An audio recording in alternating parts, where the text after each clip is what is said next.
Nifty में weekly का हम ये ग्राफ देख रहे हैं और इस ग्राफ में देखिए यहाँ सुपर ट्रेंड के पास एक गिरावट के बाद एक रिटर्निंग आया था, है ना, एक ग्रीन कैंडल बना था। लेकिन ये एक ही कैंडल पूरा हाई को टच करता है और हाई को टच करने के बाद फिर से ये यहाँ पे और नीचे आता है।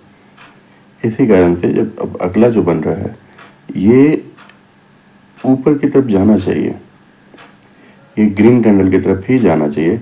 इसलिए अभी ये शुरुआत में छोटे छोटे करके जा रहा है और चूँकि लास्ट के समय में रिटर्निंग मारा है तो यहाँ पे जो ईएमए है इसके ऊपर जब तक टिकता है तो ये धीरे धीरे करके ऊपर जाएगा, क्योंकि एक बार में इतना बड़ा गया है तो ये धीरे धीरे करके ही ऊपर जाएगा।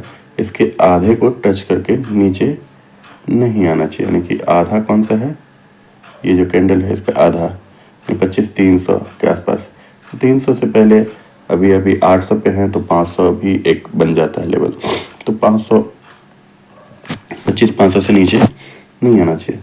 2500 से नीचे आता है ना, 500 के नीचे, तो फिर आपको इसमें कुछ नीचे की तरफ ही आते हुए देखना चाहिए। और फिर ये आपका स्टॉप लॉस जो है, यही जो आपका जो सुपर ट्रेंड होगा ये वीकली में वो बन जाएगा।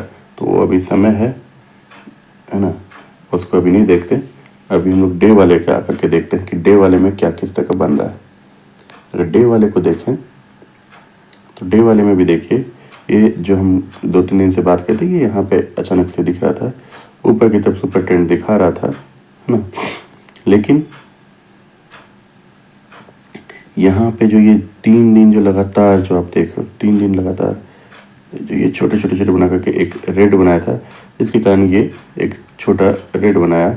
अगर वहीं पे खुलने पे यही मैंने कहा था, हाँ अगर इससे ऊपर होता तो अलग बात है, ऊपर जाती। लेकिन ये इससे नीचे खुला और नीचे 800 के आसपास आके रोका। अब क्या है कि ईएमए के पास है और वीकली जो है आपको पॉजिटिव की तरफ दिखा रहा है, अभी निगेटिव पूरा नहीं हुआ है। हालांकि निगेटिव में कहाँ आ सकता है, निगेटिव में ये वाला लाइन जो है आपको देखिए वही 500 के पास इसका निगेटिव है। अगर यहाँ से फिर नीचे खुलता है, यहीं पे खुलता है और नीचे किया आता है तो 500 की तरफ जाएगा, 500 की तरफ जाएगा, ये देखना है हमें। अगर आप 15 मिनट वाले में देखिए तो आप देखेंगे कि सुबह खुलने के बाद नीचे आता है और फिर जो है 800 के बाद से थोड़ा सा ऊपर जाता है। ऊपर जाने के बाद क्या करता है मार्केट, यहाँ पे एक कैंडल फिर गिरावट वाला बनाता है, एक कैंडल गिरावट वाला बनाता है ना, ये गिरावट वाला बनाता है और जिसकी वजह से ये नीचे की ओर आता है। फिर यहाँ पे देखिए, यहाँ पे 2-3 डोजी टाइप का बनाता है। ये कैंडल देख रहे हो, 2 डोजी एक साथ जिसमें बैक मारा है और उसके बाद फिर यहाँ ऊपर आता है। फिर आपको यहाँ पे एक छोटा सा एक यहाँ पे फिर गिरावट के दिखाता है और इस गिरावट की वजह से आप देखते हो कि मार्केट यहाँ पे जब ट्रिपल गिरावट है, ये देखो ईएमए, अब देख रहे हो ये जो 50 EMA 200 EMA जो डला हुआ है ना, 50 EMA जो है उसके नीचे आते ही मार्केट टच करके नीचे आता है।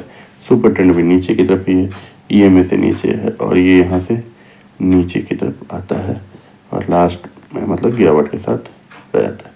इसकी वीकली एक्सपायरी है और ये फिर यहाँ देखिए एक हैमर बनाता है, ये पॉजिटिव का चांसेस होता है। जो ये हैमर बनता है ये पॉजिटिव है वो होता है। लेकिन क्या मार्केट पॉजिटिव होता है, एक कैंडल ऊपर जाता है पॉजिटिव बनता है, लेकिन दूसरा कैंडल लास्ट टाइम हो जाता है तो एक ख़त्म हो जाता है। तो अब ये कैंडल जो है ना हैमर, इस पर डिपेंड कर रहा है कि आज ओपन कहाँ हो रहा है। अगर ओपन होता है तो ये हैमर कैंडल जो है इसे ऊपर ले जाएगा, ठीक है, लेकिन ईएमए से ऊपर आपको देखना पड़ेगा। तो यही है आज हमारा, ठीक है। ये आप किस में देख पा रहे हैं, या स्ट्रेटजी आप अपने हिसाब से यूज़ कर सकते हैं। छोटा छोटा करके आप बनाएं, बटरफ्लाई बनाएं, बटरफ्लाई में बाय करके ले लें, दूर के बाय कर लें, है ना। दूर के मतलब जैसे 100 का गैप बना रहे हैं तो आप मार्केट का रेंज को देखिए पहले। रेंज में तो दूर का मतलब इतना दूर मत ले लीजिए कि रेंज से बाहर हो जाए। तो जैसे मार्केट यहाँ पे 25,800 के आसपास है, मानो अगर कॉल आप लेना चाहते हो तो कॉल आप लोगे तो कहाँ लोगे, 25,900 के आसपास या 26,000 का लोगे, है ना, उसके आसपास लोगे। उसके आसपास के लोगे तो ज़्यादा अच्छा रहेगा कि मानो वहाँ तक जाने के चांस है तो प्लस बढ़ेगा, छोटे रेट में मिल जाएंगे। उसके बाद अगर आप पुट में लेना चाहोगे तो 500 वाला लोगे, क्योंकि 500 का रेंज है। तो इस तरह का रेंज देख करके आपको लेना चाहिए अगर बटरफ्लाई आप काम करते हो।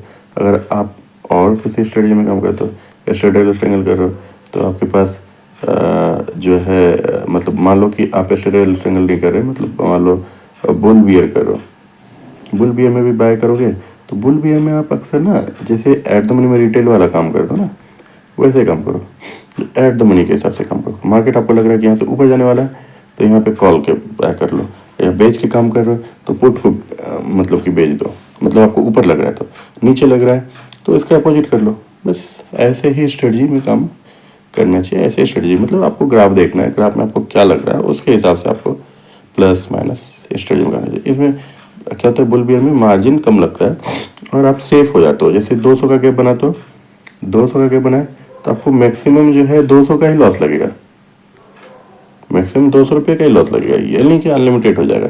200 रुपये में भी जो जितना में आपने बना लिया, मानो जो एट द मनी बना रहे हो, तो अगर 200 का गैप बना रहे हो तो 200 का गैप एट द मनी के आसपास जो है आपका 100 से ऊपर रुपये का तो होगा ही। तो तो मतलब कि आपका 50-50 चांस हो गया ना। नुकसान होगा तो 50 रुपये तक ही जीरो हो सकता है, और आप जीरो पे तो जाओगे नहीं, तो आप बैठ सकते हो उस पर। 100 रुपये का नुकसान अगर मतलब बिक करके भी है, बाय करके भी है, तो दोनों में ये एक फ़ायदा होता है। तो स्ट्रेटजी ऐसे बनाई जाती है। ठीक है, चलिए फिर मिलते हैं।